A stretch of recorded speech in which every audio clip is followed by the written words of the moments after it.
ছোট বন্ধুরা যারা আমার চ্যানেলকে সাবস্ক্রাইব করেছো তাদের অসংখ্য ধন্যবাদ। আর যারা এখনও আমার চ্যানেলে সাবস্ক্রাইব করোনি তারা অবশ্যই আমার চ্যানেলকে লাইক ও সাবস্ক্রাইব করে আমার পাশে থেকো, ঠিক আছে?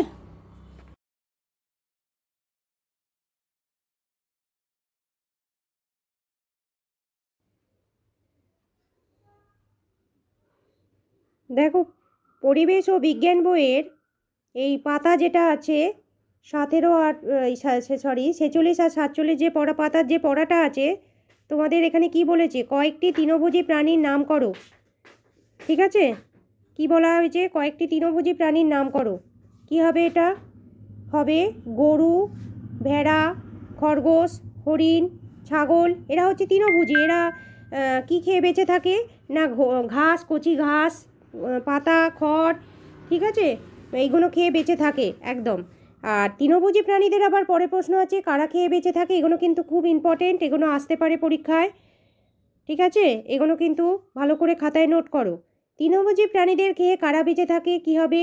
সিংহ, নেকড়ে, বাঘ ইত্যাদি প্রাণীরা এদের খেয়ে বেঁচে থাকে। তাহলে কাদের খেয়ে? না এই খরগোশ, ভেড়া, হরিণ, গরু, ছাগল এদের খেয়ে আবার তৃণভোজী প্রাণী তো এরা, এদের খেয়ে আবার ওই বাঘ, সিংহ, নেকড়ে এরা বেঁচে থাকে। ঠিক আছে, এখান থেকে প্রশ্ন বলতে এই কটাই বাছাই প্রশ্ন, এগুলো আসার সম্ভাবনা, তাই এগুলো তোমাদের করে দিলাম। পরের প্রশ্ন কি আছে? জীবজগৎ টিকে না থাকলে কাদের বেশি অসুবিধা হবে? আমি বলেছি যে সবার ওপরে কে আছে? মানুষ। তাহলে কার অসুবিধা হবে? না মানুষের বেশি অসুবিধা হবে, ঠিক আছে? জীবজগৎ যদি টিকে না থাকে মানুষের বেশি অসুবিধা হবে। তাই সবচেয়ে বুদ্ধি হচ্ছে মানুষ। মানুষকেই সব কিছু বুদ্ধি দিয়ে আর শ্রম দিয়ে জীবজগৎকে কী করতে হবে? টিকিয়ে রাখতে হবে। তাই মানুষের বেশি অসুবিধা হবে জীবজগৎ না থাকলে। পরের প্রশ্ন, উদ্ভিদ আর প্রাণীদের মধ্যে কে কার ওপর নির্ভর করে? না প্রাণীরা উদ্ভিদের ওপর নির্ভর করে, তাই তো? আমরা বাজার থেকে এই যে শাক সবজি বিভিন্ন রকম সব কিছু, আমরা যে ফল সব কিছু কিন্তু আমরা উদ্ভিদ থেকেই পাচ্ছি। তাহলে আমরা প্রাণীরা নিজেরা নিশ্চয়ই এগুলো তৈরি করতে পারি না, যেটা উদ্ভিদ পারে, নিজের খাদ্য নিজে তৈরি করতে পারে।